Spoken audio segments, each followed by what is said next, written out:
Morning, Antonio.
Morning, Abi Innocent, Master Director, Master Academy, Mukono, Muchara Kafero, Muwadi. Morning, Council Patrick.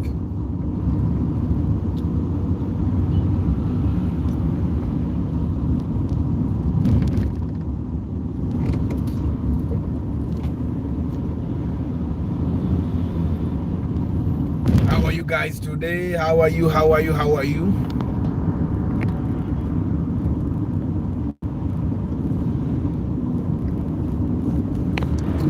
Let me clinical the David Wam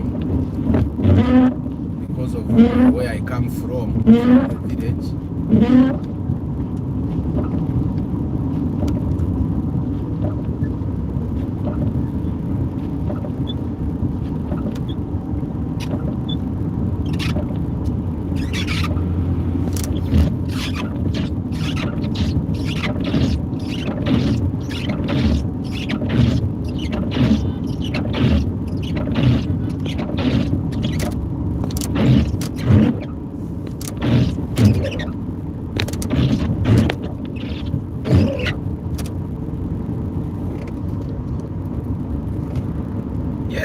Yes. Good morning, Kavida.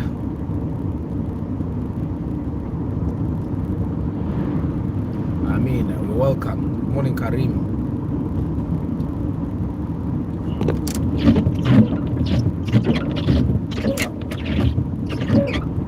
Hope you guys are doing well today.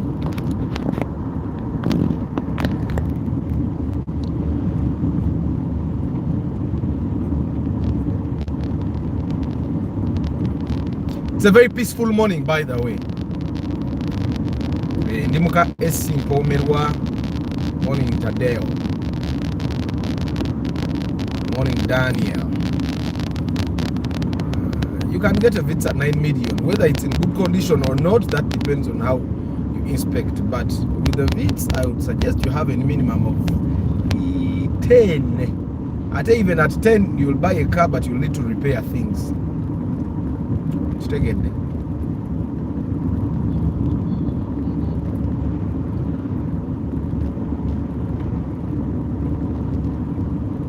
So ideally a good VITS would be 12 million. That one, there are chances that you can get a VITS where you will not have anything to repair. Yeah, Bombo Road is good. But of course, for us that get off the road and then enter the villages, then there we say a nightmare. Morning, Rogers. The IST Old Modo 15-16, depending on availability. Now, what we can't. Finding it is also a real nightmare. Can I get a Primo 2008 at 25? Yes, just don't be too specific about the number plate. Moses Heath, good morning. Nakafu Cafe, good morning.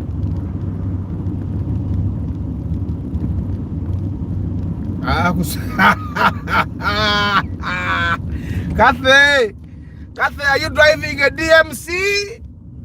Over you are driving without a driving permit.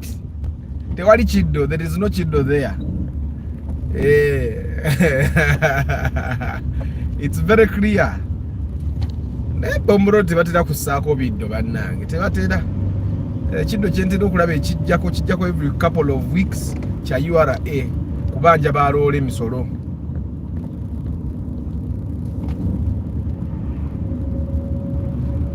Yes, good morning Mr. Kafero Bawa Martha Omubwati.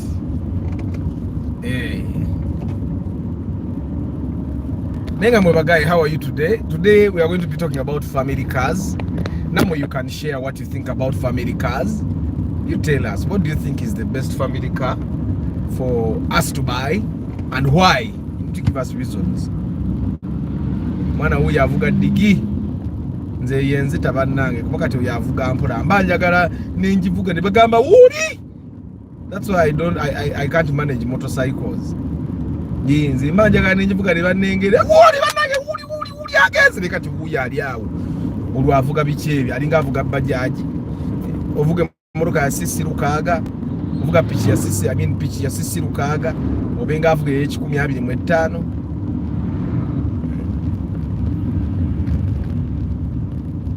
The Raum, I'm going to share pictures of the Raum. Jude has just shared the pictures of it in the morning today. Nge parking ze uwe waka. Oh, mwebasajja mwe. You buy you for you to buy a Kango in an EU. Tewali chiwoma ngecho. Noja no parking ka UBN ko muchikomera acho. Jude ateko kuba wali. Tayagala na kubuza abantu. I was with my mechanic. We went to Jude's place and my mechanic looked at Jude's house and he said, "Zinemba ne nyumba ngeno mpama ne mukubo." Let me say this again and to them camera. Now then with my mechanic, we went to Jude's place to pick some money from there. Now my mechanic looked at Jude's house and he said, "Zinemba ne nyumba ngeno mpama ne mukubo mbasagala kumanyira." So Jude, bobecho badeto chitegedde nchigambya nange olugambo luna naye olero olugambo si bubi kitiyo kitufu no manya that you inspire some people. So Jude, oli musajja ngwanguli nze njagala nnyo abantu abavuga ebyekisiru kati waliwo akoze line ey'okubiri olwokuba alengeddeyo loole apapala kabubi mwe wakanika yagambye n'aba n'amakanga aga Jude apama ne mu kkubo baba tayagala kumumanyira. Kambaze kubbala ekyo kibagambye kikiseewo yiyo ipsamu Martha mwava mu ipsamu bantu mmwe temuli balungi. Kati ipsamu esaawa eno eri mu miliyoni 6 busango naye ina n'emipiira eno 6.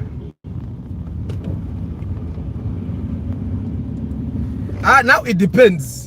A family car can be my Corolla because me I have 2 children, my wife, never to bane maid to jambulungi mu moroka. Never to fly omuntu omulala aba ne bamulera ne ragna bamulera. Okitegeera. So personally I think that any car can be a family car. But I want to pick your brains, guys. What do you think is a family car? What is a family car according to you? And why is it a family car? And why should people be buying that as a family car? Because for me, neka paso kasobola okukola nga family car yange. Even a person can work as a family car. Personally, nze nga Arthur. Kubanga nze sizalanga gwe baba batuma. Nzala bensobola. Kati abo bensobola. Ira fene bwe tubane. Actually fene bwe tubane pitching ampanvu wanvu mutujjaako. Ragna atula no kutanka. Aba natula makati kati mukyala wange natula emabega ne tulumba city. Okitaya tuba ne pichi eyo kunama. Tujjaako bulungi ku pichi yaffe. Please update me again. Ekiddo we ekiriema. Tewali kiddo bannange. Anti epapula bingi. My car has an old number plate. Kati aba traffic like stopping. Eyange naye UAM but they never stop me. They don't. Era banyimiriza tunyumyemu. Omwenge mugulabye. Wow, lengere moroka iyo alinga afumba. Kakati mwabagule enamba nga bakuwa jango ogule visitor UAM nga nungi nga bakuwa ne UAW gwe ngogenda ne UAW ng'otandika okufumba ku macha kati oyo wuuya ate bana bwe bovuga mu kifu kyakati wali bw'olinnya akalira akawera efumba ogiraba visitor efumba era mwembaga mukole pre-purchase inspection because obo badde tomanya akakaka bakabuza n'okukabuza waliyo chemical gye bakozesa ne kabula gwe lwokola service lwe kadda kati awo munneetaaga mwe abatannagula mmoroka ndana nze komenti za Emma ne Martha zigenda zisoma simpalana sibalinaako buzibu naye ffe temujja tukubanga laavu bwe muti mutubuzaabuza tulowooze mbu temwogera ku ssimu tulowooze nti temweraba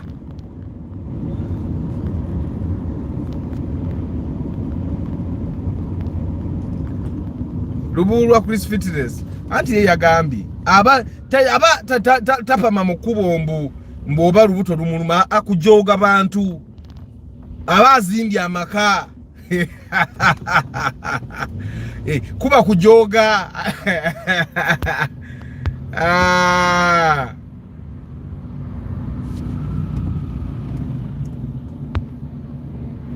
Clay Wandera, good morning.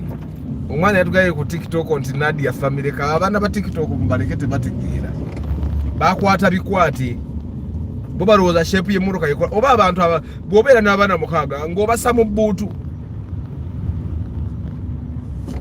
Other people who drive vehicles with one light at night should be fined heavily. I know that one light is nali ngenda kuyingira kiroole namuvuma muzoma sirwawo okuvuma lwakuba simanyi bigambo biri bikanga naye mbakubanga mbimanyi ensi yalinguddeko naye namuvuma. Then there is a time I found a school van. Can you imagine? A school van with one headlight. It's a very stupid thing for someone to do.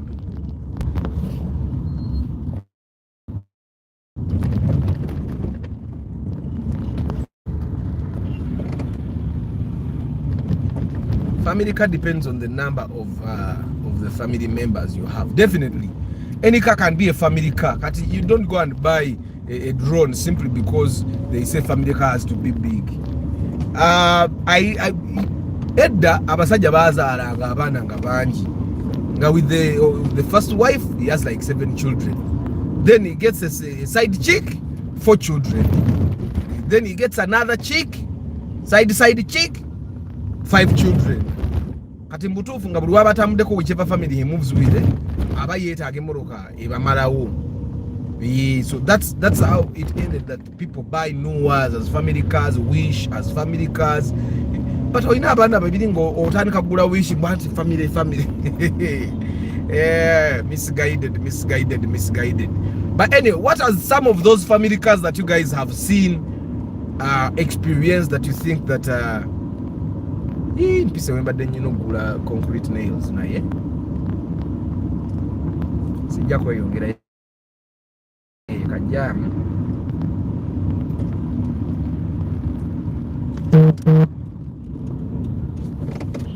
kajja kunkwata bw'oba oweta ng'odda gyenzira odda makkati bwoti ne baba nga bonna batambula, abadde eri batambula n'abadde eno bakola ki nga n'abadde eno batambula. Bano abantu bageze emmoroka bazikyusa position naye ng'ate mmwe bantu mmwe bwe mbagamba emmoroka ezitambula wano Mark 2 Grand ze bagula buli lwenzija Mark 2 Grand ziba zeetoddeko. Era kati mmwe abaagala okugula Mark 2 Grand mumanye ziri katale saawa yonna ziyinza olinnya mwali kuzenga obudde bukyali.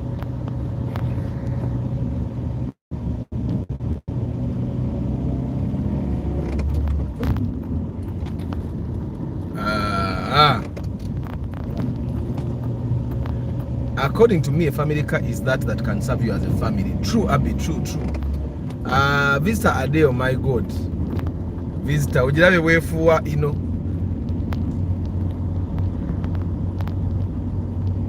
Banange, Martha ne Emma, nga mutuli bubi. okwo si kufumba wabula yava ku mafuta kati anywa sanja. Hi Trevor Mahone. Family cars have a lot of leg space and boot space that can handle enough luggage. Ngamulaga wa Mark W. Where would you be going? Kati obanga agenda okutuka tugule Pro Box. Okay? Because Pro Box has very good leg room. Of course it's a bench, but it has leg room. Kati waliwo emotoka ezimu nga leg room yazo tewoma. Kati Harrier leg room tewoma naddala bano abatuula emabega. Ate nga nsuubira nti when you buy a family car you're also thinking about them. Comfort and space are what I would consider for a family car. Nnyo ssebo.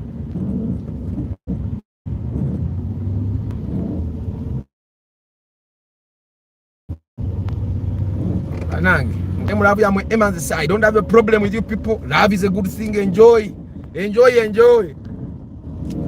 Sweet Bits, good morning. Even Bits can be a family car, definitely. Which car is best between Raum Shape and Sienta for business? I think Sienta would do better because the Sienta has more seats. So in case you get an extra number of passengers, then the Sienta would definitely work for you. Raum in a fixed number is 5. And remember, you don't normally move with your family. Thank you. Yes, thank you, Rashid.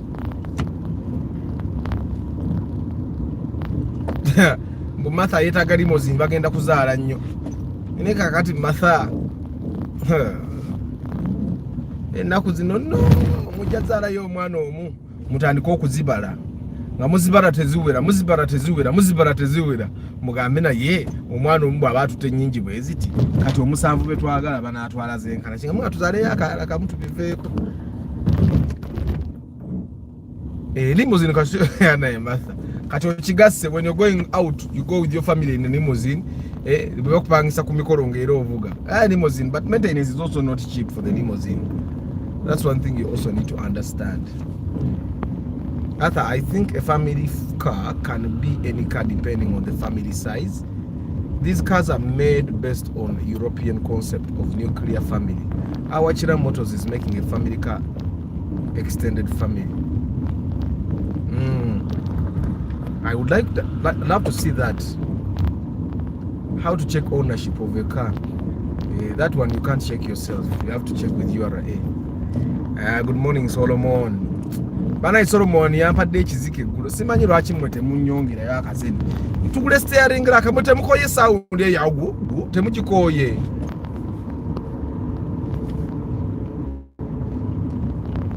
Thank you, Dawood. You guys like the video.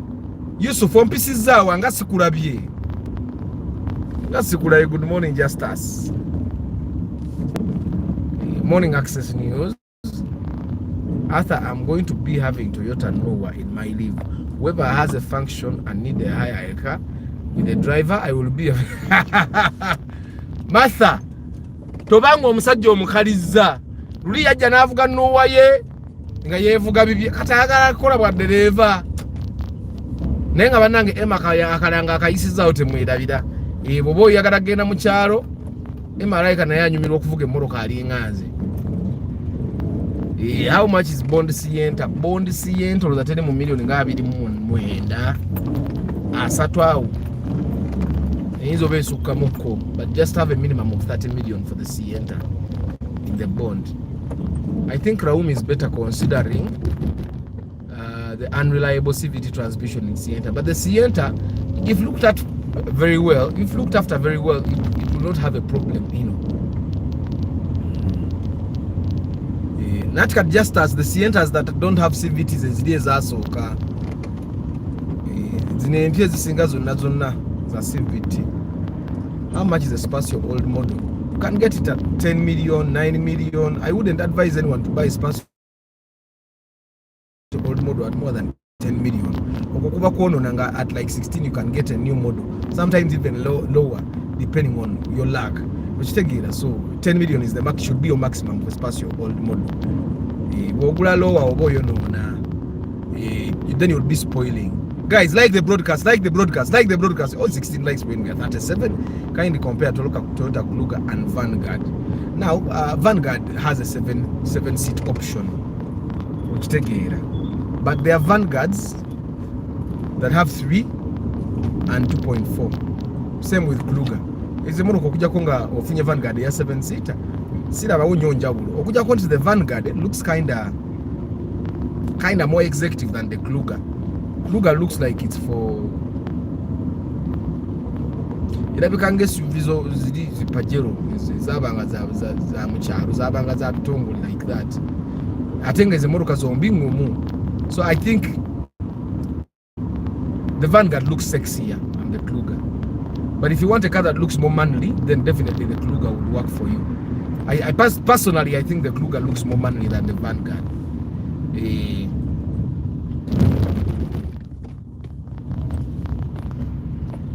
I saw a new model which is bigger and looks more executive. Kambulireko. Akakamoro kake kamuna akakadde. Usoro kafuna mu lwenda 13-15. Almost everything else is the same apart from, of course they change. But you some design what in the same engines with parcels. But it's a very nice car. You buy if you find it in good condition. It's not about being broke, but you know everything. No reason of staying at home alone since Martha is not around at the moment. But I would like to drive around Uganda. Hey, Martha. The Martha ampereza sente nguleze steering rack. Senga emagwaba asoka. Senga si for the love of kazi dala ekikazi nga ki Martha wali kijewa dala. Mumpereze sente mwenze ngule steering rack. Ebintu byo mujja mutulumya bulumya wano. You send money, we buy steering rack, you people. After JK nowadays, Munai JK is on holiday with Madame. They are enjoying in the beaches. But here they are having fun. Katibali mu phase 2 bakola phase 1 na akoma wao briefly, but never die mu phase 2. They are having fun. They are on holiday. Corolla Chikumi is a good car, but even that don't buy it beyond 10 million. Beyond 10 million over, you know, now. It doesn't make sense for you to buy a Corolla Chikumi at more than 10 million. And the reason I'm saying 10 million is because it's hard to find one that is below 8 million that is in good condition. The Chikumi is what I'm talking about. After, what is usually the cause of that much smoke from? That visitor, it was drinking oil, not consuming. It was drinking it like it was set to drink it. So that's what happens when your car starts smoking like that. That is total drinking of oil. Oyo katigayo mulaba lunakwa juza olita ya oil. Buli lunakwa ateka oil because the moroke emunywa. Kitegeera. The rings ziba za gwako. Iba yetaka kusiba naye ate bwe baviviti yayo boyina gula buguzi engine ndala. Naye yange eri enkadde yali olumwe kuba yakakka. Naye ng'ekakuba I'm racing Subaru guys. Every time I would be racing Subaru guys, it would smoke a little bit, but I would overtake them and I leave them with the smoke.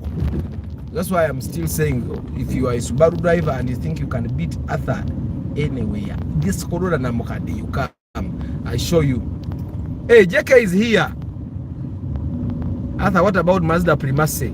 Mugabe, leave Mazda alone. But you can buy it if you want to go on a weight loss program. There are certain car types that we call weight loss program cars.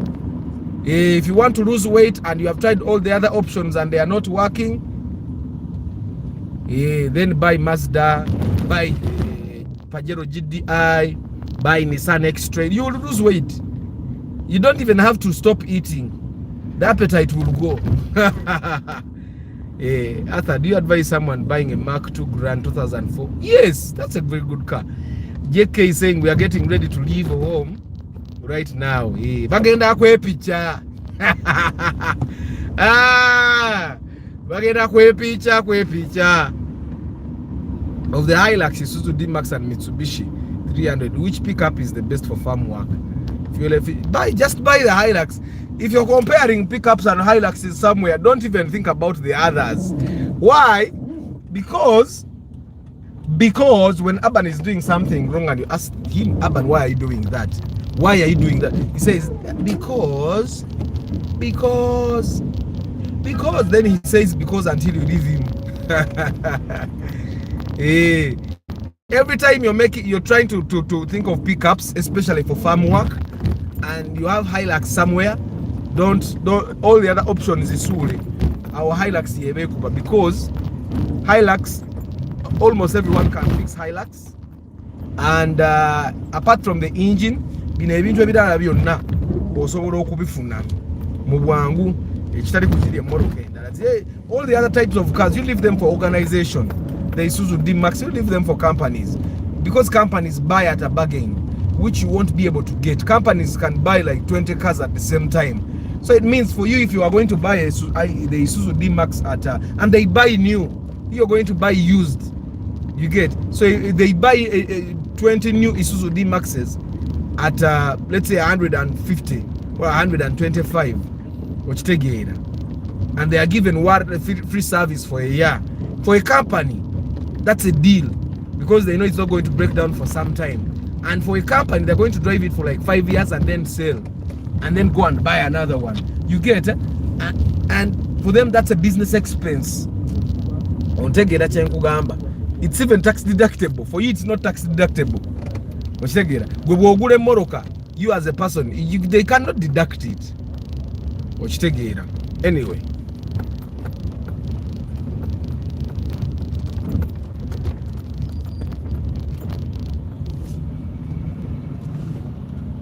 And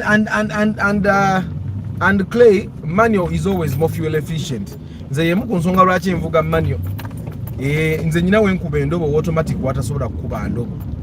Okitegeera. Manual is always more fuel efficient if you know how to drive it anyway.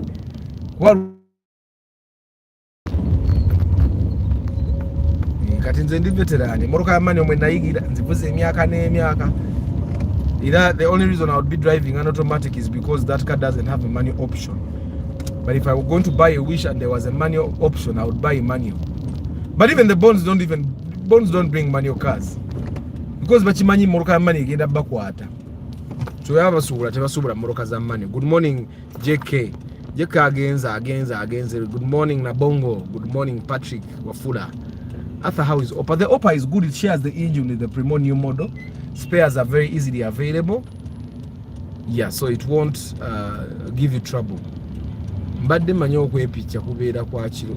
Hey, ma. You have not been in Uganda. People kwe picha anytime. People in arcades have places upstairs where they go to kwe picha. Idaba tuoninga no tuoninga. Yatu kama mchara ubu abakora mu arcade. Ho ye picha. Omukulu nyambako ku price ya Vanguard versus Kruger mpya. Milioni nga 5 nkaga 7 kinana. Na yeji balide milioni nkaga 7. Eyo mu bondi. Morning all, came in late but I'm here. You're welcome Bernard. Guys, let's like the broadcast. I'm going to keep quiet until you like. You guys are 43, you have only like 19 likes. You like the broadcast. Simanya no visit but they for otoka. Yeno. Kati bwatuka ku mulimu agenda kuyiwa bwoyiro. Aleka ina nakadomla ko yiro mu moroka. Ngolutuka bwati ngakola ki. Asa kamotoka kyaka akali maso. Eyo visitor then eyo sienta. Gwe salamango ulabe. Visitor fu omuka. Apa atokosa na yero muka gufuluma. Kati webuzi bwabera ku lusoza tatuna musaidi miranga ne mabega tarabayo. Kati yaina nonya milioni ze 3 kugula yingi ni ndala. Gira. Kati awefuwa tutono kati inge yange wefuwa amazi kumacha eyo no kumacha efuwa muka. Mwebaga, how are you today? Family cars, children okalabe Chris. Children kabadde kabode. Kabadde kabode. Kali eatable. Anyway, you guys, so family cars. In Uganda we have that term. Agamba mbe moroka family car. family car, normally in Uganda, family car in the past, of course after for the love of cars, the family car is going to change, but in the past family car meant a car that takes many people. Ngiro muntu ataina nuwa, if you didn't have a Ipsam, if you didn't have a Gaia, those vans and minivans, that's what they used to call family cars. You never find anyone calling this Corolla a family car, yet it can also be a family car for a family that is not too big. So in the past, family car used to mean vans and minivans in the past. In the past. Right now, family car means a car that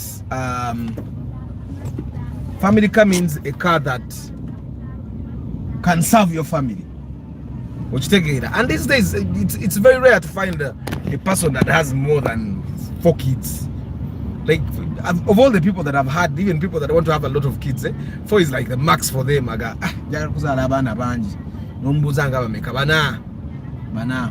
So family car, even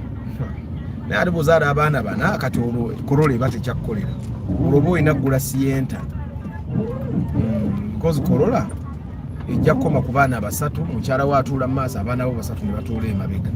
Ideally, if you're going to be keeping the law, if you're going to be cautious of what the law says, because the law says in emmotoka yange etuuza abantu basatu emabega, passenger omu mu maaso. Katonda yakola abantu abavuga emmotoka enkadde kangi balage. Ayina engeri gyakuyingiramu nga mutuufu alaba gwe bw'omukulubula gwakola loosi. Okitegeera? Abantu abavuga emmotoka enkadde Mukama Katonda. Naye yange enkadde naye awo situukawo. Eyo nno nkadde nnyo. I was with my mechanic and he was saying I never that he no longer drives cars that don't have Z in their engine number. Which take 2NZ, 1NZ, 1ZZ, like those engines 3S is omujira muvuga. Nga walinga leero watambudde naye ere ku watambulidde bulungi gyemba mpita tewabadde na ttagali ate waleka nga watali ttagali ojja kuba kapere. So a family car these days means a car that can serve the purpose for which you have bought it.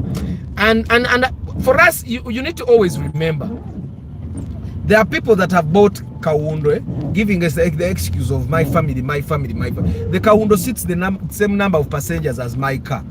So there is nothing special about the Kawundo. Ochitegeera. Mpozi katingeyo Land Cruiser, it has some seats in the rear that you can put down. Ochitegeera. So that one sits the 3 plus 2, I think it can seat 5 and 1. 6 passengers. Sometimes that one you can even put more passengers in the back. So that one can serve as a big family car. I think we should just make distinguishing names. Big family car, small family car, stuff like that. So the Kawundo sits the same passengers like my car. Much more expensive to maintain, much more expensive to buy, much more expensive to fuel and all that.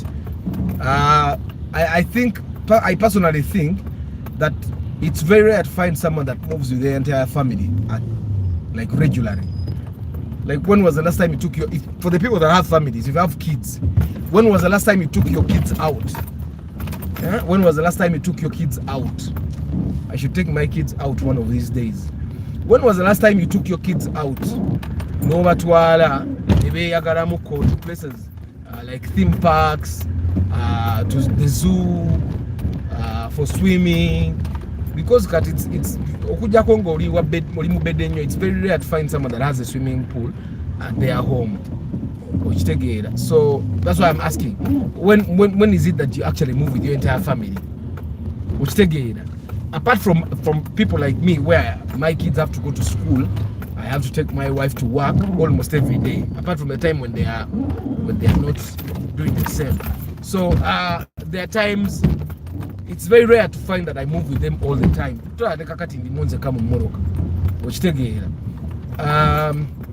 And that happens many times, that I'm alone in the car. So it's then you have to ask yourself, do I really need to buy a Noah? Do I really need to buy an El Grand? Do I really need to buy the Alphard? Do I really need to buy a Wish? Why not just buy a Paso? Especially if you're going to be traveling alone in the car for most of the time. Buy yourself a Paso 1.3 liter and of course there are people that like comfort. Nga echintu cha family aisawo chiyise nenga yenga ye just wants to drive a comfortable car. Then they will buy a VX, they'll buy a Noah or Alphard just for the comfort of it. But he has to justify it in some way that doesn't look like he's spoiling. So he ends up buying a big car. Some people buy the Sientas claiming that the Sientas are family cars. And then they forget that the Sienta, if you have a big family still, you may end up killing the car. Because however much it has those many seats, the small seats in the back are made for babies, very small kids. Kati bobo ina abana nga they are teenagers, the Sienta doesn't really work as a family car. And those are things that people don't know. Kati mbungo kwato omwana w'emyaka 18 17 ngatula mbudo the rear seats, the ones in the back, they are not very friendly for people that are a little big. So if you have teenagers for kids, then that's when you need to actually start thinking of legroom in the back. But legroom should not let them feel uncomfortable so that they can leave your house. When your kids grow and they go to campus, they should not come back home. Of course, that you need to prepare them, definitely. You need to prepare them for them to actually be hardworking, so that by campus they have like a part-time job, and by the time they're done with campus, then they have their own job, they can pay their own rent, which take it and not come. Me, I don't want my kids to come back home after campus. No, I did not go back to my grandmother's house after campus. I wasn't even home when I was at campus, which take it. But after campus, there was nowhere I was going back, because that's what makes you a man of your own. Okay, an independent adult. So, but the Bazungu kids know how to swim. Oh, but it's good to teach children for safety. No, Edwin, my kids swim. Me, I don't. Even their mother doesn't. But my kids swim. Aban swims. I just want to watch him, but I've been told he swims. But he knows those strokes, manual leaf strokes, fruit stroke, all those strokes that they do in the swimming pool. Ata, Opa, how much in the market? The Opa you can get it at 10, 12, depending on availability, definitely. Because if they're not available, then you'll just have to buy the one that is available, expensive or not. So they are not very common as well, but you can get it 10, sometimes even 8, 12. Yeah, but yeah, depending on availability.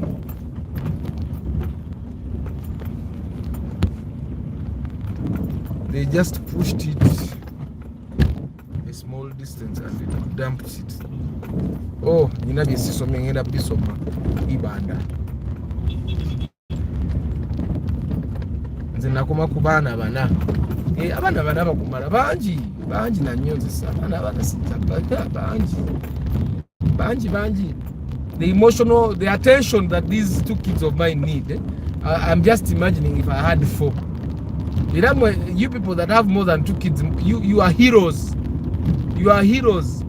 How do you afford emotional attention, physical attention, financial? You people, you are heroes. You should be celebrated. After I told you about a Camry I bought in Ginger. I got it. Netecam security switch. Erije wayogerako in one of your videos.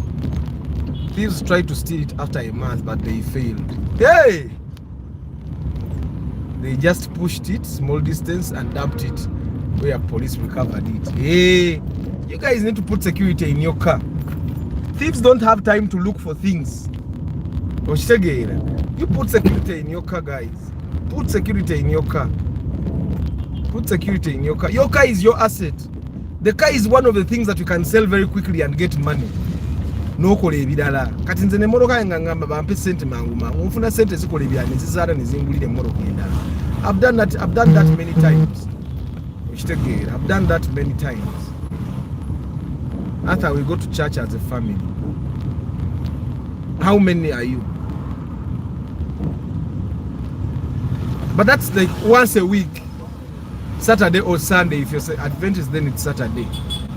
That's like once a week.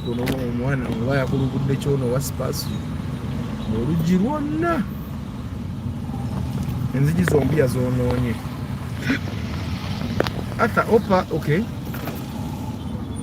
Vans are people carriers. The concept of family changed because cars have been somewhat a basic need that anytime you end up moving with your family, even in a 5-seater, hence qualifying as a family car. Definitely. After, I think which new model has a stronger body than the old models? No, it doesn't. It just looks stronger. You know, there are features that you can put on a car that makes it look stronger. You see that car window there? It looks strong, but it's the shape of lights, the shape of the windscreen. It's just the shape that they gave it that looks kind of manly. That's why the Vanguard looks stronger than the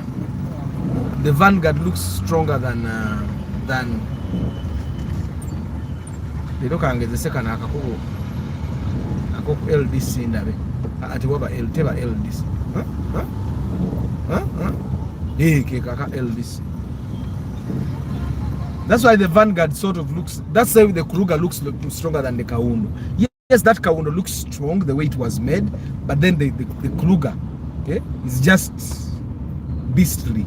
You get it? Manual cars. Shay, msajja yangu basla while teaching me how to drive automatic. Oh, what if he was teaching me how to drive manual? Yeah, but manual cars are not that hard. It's just that people don't want to suffer. You suffer briefly when you're just learning, and once you have learned, then there is no more suffering. Yeah, that's how manual cars work. Fena twabona mu ntandikwa gwe nawe chama muli mukuzanyira mukubu musajja mukulu uzanyira mukubu yingira bagita Toyota Caldina, the one in front of me. It's called the Toyota Caldina. It's almost the same as the Chivina.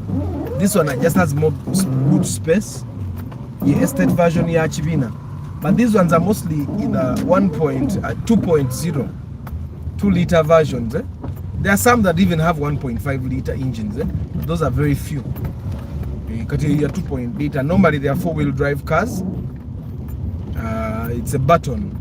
So ile beta tenywa nnyo kujango ojile same 4-wheel drive full time ati de 4-wheel beta tutambula bono jijjamu kitegeera. I have joined late, but I like Alphard. What problems? Alphard doesn't have any problems. It's a very nice car. Just maintain it properly. Actually, almost all cars don't have a problem if you maintain them as prescribed by the manufacturer. Hey, good morning, Nick. How are you? You will, ashamed as Aban, save you like fish. I'm not going to go to water. What do I want in water?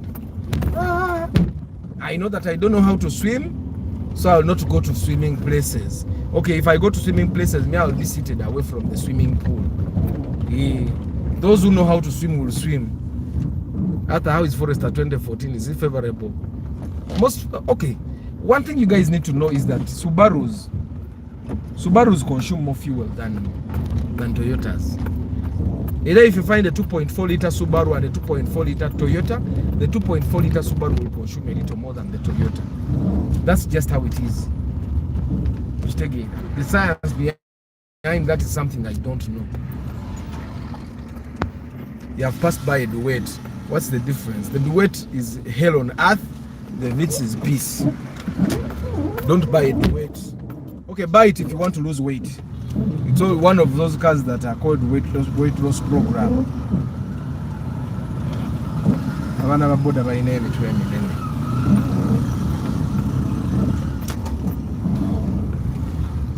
The Duet is one of those cars that are called weight loss. I strongly believe that the Fan Cargo and Opa have problems in getting body parts since of course the body parts problem is there, but the spare parts the upper shares with, I think, mostly the Primo, but some parts some parts that work in my Corolla work in the upper as well.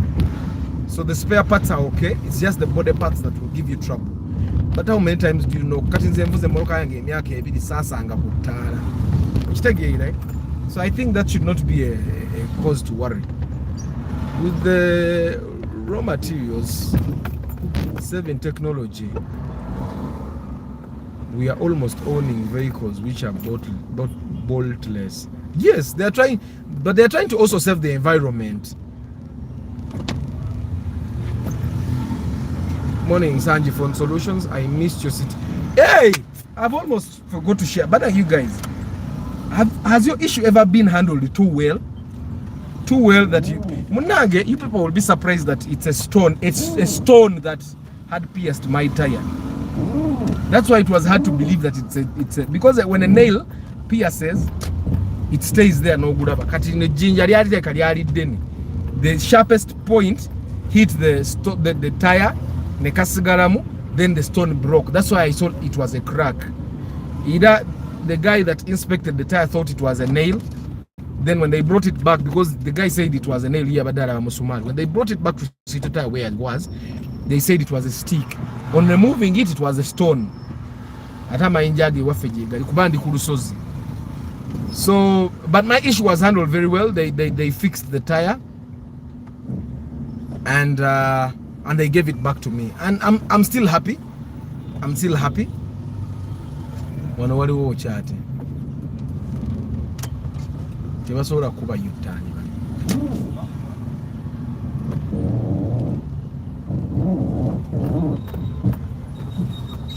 Yeah, so they got me back my very same tire, but they worked on it. But I saw what was wrong. It wasn't really their fault. Just drive carefully, and all that. So it was a stone that gave me a flat. Yeah, but I'm really happy, you guys. That guy, he's called Javed. He's an Indian. He handled my issue very well, too professionally. He's not a typical Ugandan manager. That's one thing I can tell you. So now I see when they say why Mandela uses Indians as managers at his petrol stations. A Ugandan manager would not have handled my issue the way that Javed did. Javed. Robert is pronounced as Javed, Yaved. Since they are Indians, maybe they say Yaved. But he handled it very well, by the way. I'm still happy. I'm still grateful. Normally, if it's a Ugandan manager, you'll just get your tire and go. But I'm happy. He handled my thing. He even delivered late. But he delivered with a smile. And he made me understand that if it was a different thing, I would have gotten a new tire, and I know I would have gotten a new tire. So family cars to Zoge Deco. Any car that can serve your family, but just make sure you buy a reliable car. Talking about GDI. Orokuba mukazi wako gambye mwayagala family car. GDI, you will both lose weight. You will lose weight, and in turn your woman will lose weight seeing you lose weight. She'll get worried. Anyway, business cars, you see that Nua there. Don't buy the Nua road to Simanya field to buy that Nua. Buy that Nua. It's a very good car. Kati you buy a million nga 13. 14, 15. Sometimes it's higher depending on the condition. Of course, we buy a musobozi bikibi ataddemu na bya bibala. Tagala kuguza moroka eja ataddeko mipira atagiguze raisi. Okitegeera. Yeah. So business cars, a moroka, that one, if you have a big family, like abana that Nua would work. It's VVTi. It has the 1AZ engine, very good engine. It also, some are 4-wheel drive, but they are button. You press the button to engage the 4-wheel drive. But also, the thing that happens with that car is that it can work as a business car.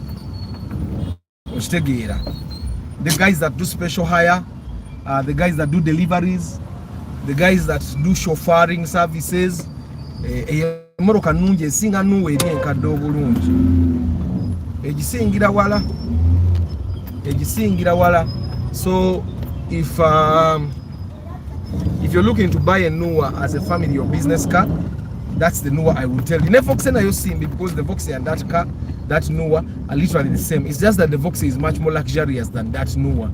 So if you want a Noah that is luxurious, buy the Voxy and then look after it very well, and then don't overhaul engines, fuel it properly, give it good fuel, then check the water levels all the time. Then there are those Pro Boxes, that one. Aka Pro Box kamoro kakatika. It has a big boot space for people that have businesses like bread and all that. That would be the car for you. For guys that are want to do special hire, I would definitely not recommend a Sienta. I would tell you to buy a Wish. If you're cautious of your fuel consumption, then I would recommend that you buy a Wish that has a 1.8 liter engine. Don't buy the 2 liter engine. The Alphard also works for special hire, but then the Alphard consumes a lot of fuel. You may end up overcharging your potential customers and end up not getting many of them. So the Noah would definitely work because the Alphard has 2.4, yet the Noah has 2.0. So the Noah would definitely work better. Now for the guys that have farms, Hilux mugongo gwambwa, just buy that one. Then excuse me, you're the kind of person that has some money to buy the newer model of the Hilux or the Isuzu D-Max or the Ford, just buy yourself a Hilux. The Hilux is definitely better. Toyota beats all those cars any day. It's just that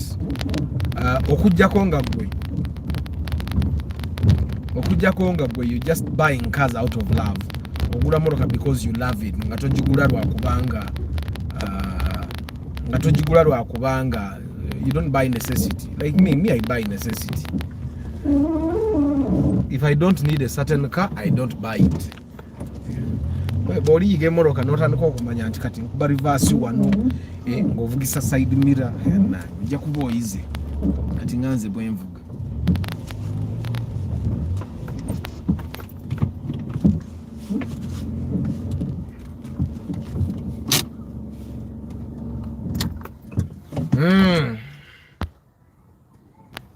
Nata, suppose you forget a remote key in your button start. Is there a chance the car locking itself? That I've never tried. But I don't think, because the car still senses the key. It still senses the key, so it's ready to start. Yeah, so I don't think so.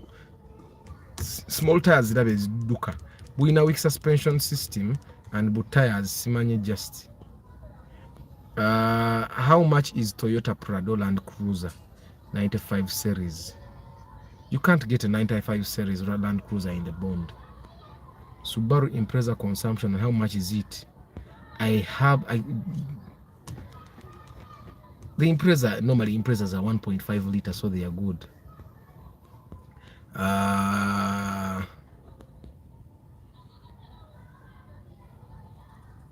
Bajita no wachigambo. Arthur, okay. Arthur, can 13 million get me a Mark II Grand in good condition? Yes, 13 million is good budget. Just don't be picky about number plates.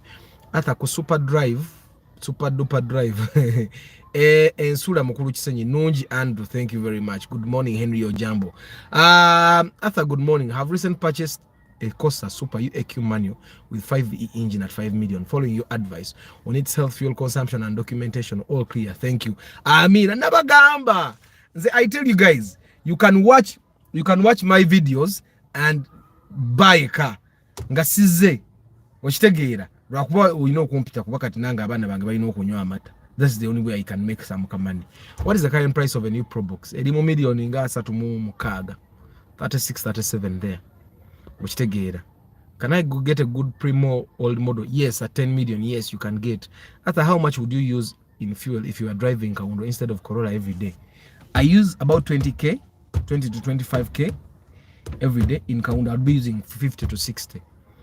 After how much would you use? Okay, Njimaze. After any advice on Lexus RX 300 2002? That one is a good car. It's literally the Kaundo. Wachitegeera. No. The Lexuses that are saloon. Ebajita bata.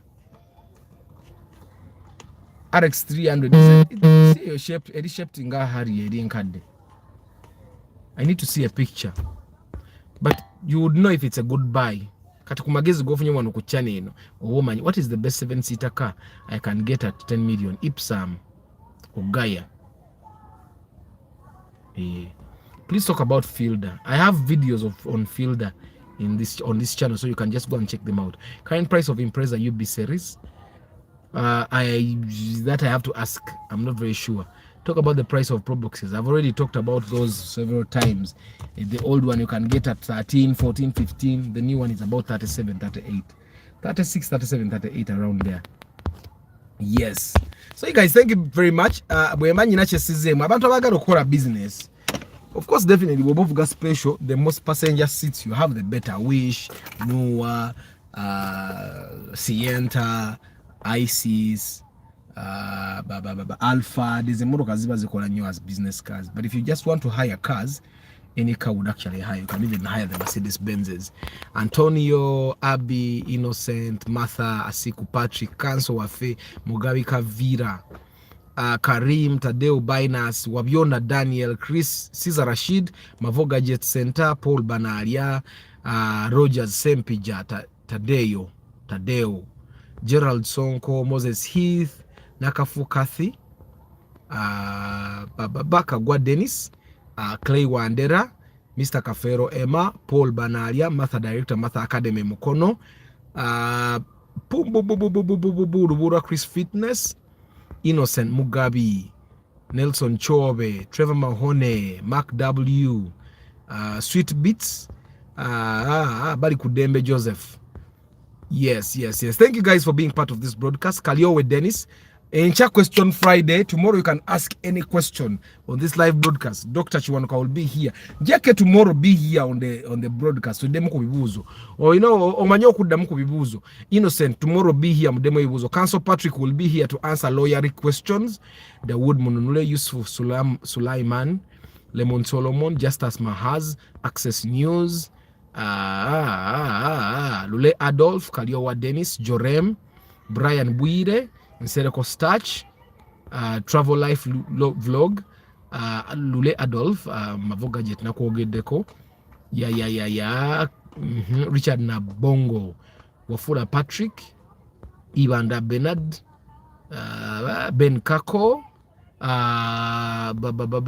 Edrin Mugirwa, yes, Kauma Derek, Nick Wabui, Saint Shindu John, yes, Saji for Phone Solutions, Busura William, Paul Ntalo, yes, Henry Ojambo, Ken Gago,